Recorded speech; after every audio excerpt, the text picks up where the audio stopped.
To truly appreciate heritage interpretation, it's important to consider what we mean by heritage interpretation. As Umberto Eco pointed out, translation is a form of interpretation, highlighting how different skills are needed to interpret spoken words compared to written ones. Interpretation plays a key role in helping us grasp deeper meanings and express complex ideas.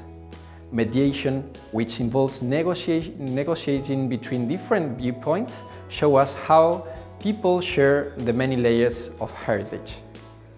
Heritage isn't just about static objects, it's really about dynamic processes shaped by ongoing interaction and experiences. Thinkers like Smith and Kirstenblatt-Greenblatt remind us that heritage is constantly being created and redefined.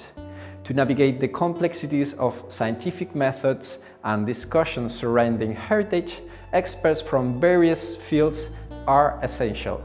This journey can sometimes be limited perspective, but it is all part of the process.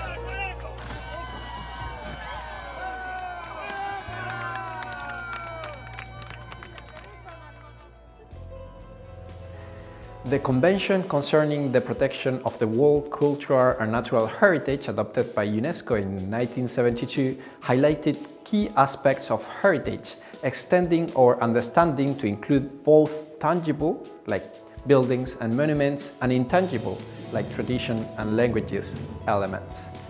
UNESCO emphasized how crucial communities are in preserving heritage through promotion, communication, and interpretation, all while focusing on important goals like conservation and building capacity.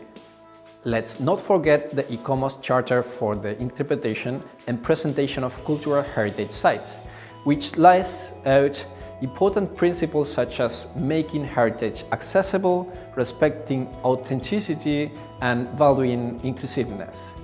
Its main goals are to enhance our understanding of cultural heritage, protect its values, and create effective guidelines for interpretation. Heritage interpretation has some fascinating historical roots. We can see this through the ancient stories like the story of Sinuhe or Herodotus' writings about the Egyptian monuments. These early recordings show how people valued the understanding of their heritage long before the age of modern tourism began. Take the Colossi of Menon, for example. These incredible statues are part of UNESCO World Heritage Site of ancient Thebes and tell a rich story shaped by history. Originally, they stood guard at Amenhotep III's Memorial Temple, which was constructed around 1350 before Christ.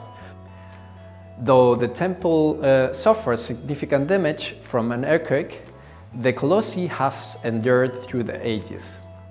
They captured the attention of ancient travelers and scholars alike, with inscriptions that connected them to the legendary Greek hero King Menon. These majestic statues highlight two key aspects. They showcase the efforts to preserve history and also serve as popular attractions over the years. Urban legends about statues making mysterious sounds only added to the allure. Interestingly, Emperor Septimus Severus took it upon himself to restore them in 199 after death, which unintentionally brought an end to those captivating sounds that had drawn so many visitors. The Grand Tour was a fascinating journey that many young men from upper-class families in Europe undertook between the 70s and early 19th centuries, with a special focus on Italy. These trips weren't just about seeing new places, they were aimed at developing cultural sophistication. Often, they traveled with knowledgeable guides, known as cicerones, who shared interesting insights and stories about various sites. During this vibrant tour, figures like Joachim Winckelmann pop up, known as the first modern travel guide. However, as we move into the 19th century, the world of travel began to change with the rise of mass tourism. This shift saw pioneers like Thomas Cook organizing the first mass group tours, which marked the end of a grand tour as we knew it. Freeman Tilden is often regarded as the pioneer of heritage interpretation, and he really shaped how we view this important field. He believed that interpretation is all about education through engaging with original objects and experiences. In his 1957 handbook, Interpreting Our Heritage, Tilden shared 6 key principles that highlight the importance of creativity, connectivity, and meaningful engagement when interpreting heritage. Here's a quick look at Tilden's principles.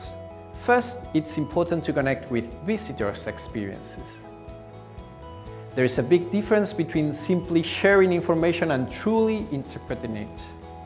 Interpretation is an art form in its own right. The aim is to spark curiosity and provoke thought, not just to instruct. We should strive to present a comprehensive view that considers the whole visitor experience. When it comes to kids, we need to tailor our approach to make things relatable to them. One of Tilden's most famous quotes sums it all up beautifully. Through interpretation comes understanding. Through understanding comes appreciation. Through appreciation comes protection. This idea really captures the heart of what heritage stewardship is all about. In sum, heritage interpretation serves as an important link between our past and present, helping communities connect with their rich cultural histories. Through our exploration, we've discovered that heritage isn't just a fixed concept. It's a lively and evolving story shaped by our interactions and changing narratives. The insights from various experts remind us of the many layers of heritage, highlighting its ongoing significance in our lives today.